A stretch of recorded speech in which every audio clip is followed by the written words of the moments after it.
और डूसू चुनाव में किस तरह का मुकाबला है, इससे जुड़े हुए कुछ ग्राफिक्स आपको दिखाते हैं और ग्राफिक्स के जरिए पूरे मुकाबले को समझाते हैं कि किसका मुकाबला किसके साथ है। सचिव पद के लिए कुणाल चौधरी एबीवीपी से तो कबीर एनएसयूआई से हैं।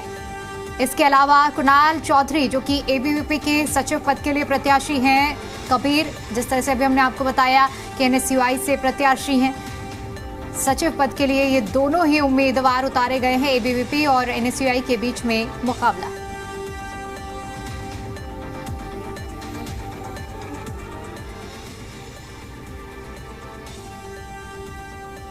और डूसू चुनाव के लिए एनएसयूआई की तरफ से भी चारों पैनल घोषित कर दिए गए हैं। अध्यक्ष पद पर जोसलीन नंदिता चौधरी एनएसयूआई की अध्यक्ष पद की प्रत्याशी बनाई गई है। उपाध्यक्ष पद पर राहुल झांसला एनएसयूआई के प्रत्याशी हैं। सचिव पद पर कबीर को एनएसयूआई ने प्रत्याशी बनाया है, जबकि संयुक्त सचिव के पद पर लवकुश भड़ाना प्रत्याशी बनाए गए हैं। तो देखिए, जहां एबीवीपी की तरफ से पैनल का नाम घोषित किया गया है, वहीं एनएसयूआई की तरफ से भी चारों ही पदों के लिए नाम घोषित कर दिए गए हैं। एनएसयूआई अध्यक्ष पद के लिए जोसलीन नंदिता का नाम घोषित किया गया है, जो कि प्रत्याशी रहेंगे। उपाध्यक्ष पद के लिए राहुल झांसाला प्रत्याशी होंगे। इसके अलावा एनएसयूआई से सचिव पद के लिए कबीर को प्रत्याशी बनाया गया है। वहीं संयुक्त सचिव पद पर लवकुश भड़ाना को प्रत्याशी बनाया गया है। यानी कि अब पैनल का नाम तो घोषित हो गया है, लेकिन देखने वाली बात यह होगी कि दिल्ली यूनिवर्सिटी के छात्र किसको कितने नंबर्स देते हैं और किसकी कितनी जीत होती है।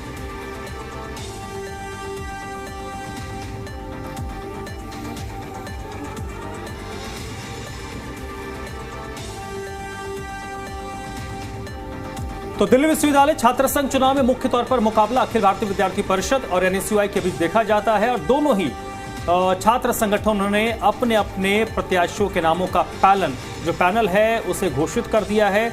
मुख्य तौर पर 4 पद होते हैं। अखिल भारतीय विद्यार्थी परिषद ने अध्यक्ष पद के लिए आर्यमान को उतारा है। गोविंद तंवर उपाध्यक्ष पद के उम्मीदवार हैं।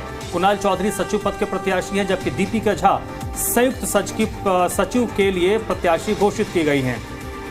और देखिए, जोसलीन नंदिता जो कि अध्यक्ष पद के लिए जिनका नाम घोषित किया गया है, उपाध्यक्ष पद के लिए राहुल, तो वहीं सचिव पद के लिए कबीर का नाम घोषित किया गया है और लवकुश भड़ाना जो कि संयुक्त सचिव पद के लिए जिनका नाम घोषित किया गया है। यानी कि ये चारों ही एनएसयूआई के प्रत्याशी हैं। इधर अगर मुख्य तौर पर मुकाबला अगर एक सीटों के हिसाब से बात करें तो अध्यक्ष पद के लिए आर्यमान का मुकाबला जोसलीन नंदिता चौधरी से होगा, एनएसयूआई के प्रत्याशी हैं। और गोविंद तंवर जो कि एबीवीपी की तरफ से उपाध्यक्ष पद के प्रत्याशी बनाए गए हैं, उनका मुकाबला राहुल झांसाला से होगा। वही सचिव पद की बात करें, कुणाल चौधरी अखिल भारतीय विद्यार्थी परिषद के प्रत्याशी हैं और कबीर एनएसयूआई के प्रत्याशी हैं। इन दोनों के बीच सचिव पद के लिए मुकाबला होगा और मुख्य तौर पर और ये संयुक्त सचिव के पद पर विद्यार्थी परिषद की प्रत्याशी हैं दीपिका झा। इनका सीधा मुकाबला लवकुश भड़ाना जो एनएसयूआई के प्रत्याशी हैं उनके बीच मुकाबला होगा।